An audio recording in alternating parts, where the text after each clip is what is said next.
Ito daw na si Badoy, Lorraine Badoy. Sariwa pa po sa isip ng mga kababayan natin kung paano kayong napahiya dahil sa pagkatalo ng kaso o sa kaso niyo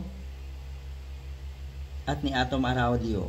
Kinasuhan na itong mga ito at pinagmulta nga ng korte ng tigda 2 milyon itong si Calvo at si Badoy. Pinagmulta kayo ng 2 milyon dahil sa fake news at dahil sa panre-red tag.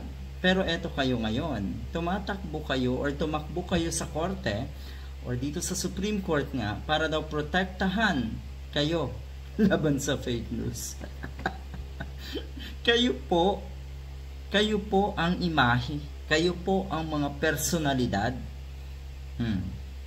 Yan po ang iniisip, yan po ang sumasagi sa isip ng mga kababayan natin. Pag nababanggit yung salitang red tagging, fake news, disinformation, kayo po, Miss Badoy, ay naiisip agad ng mga matitinong kababayan natin.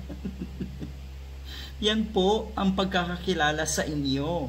Tapos ngayon, gusto nyo or humihingi kayo ng saklolo sa Supreme Court para kayo ay protektahan.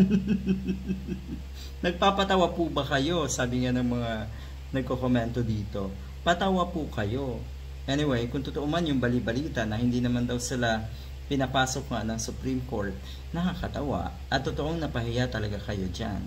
Vloggers and social media users Lorraine Badoy refused to attend the hearing of the House of Representatives, turned to the Supreme Court to file a petition questioning the proceedings.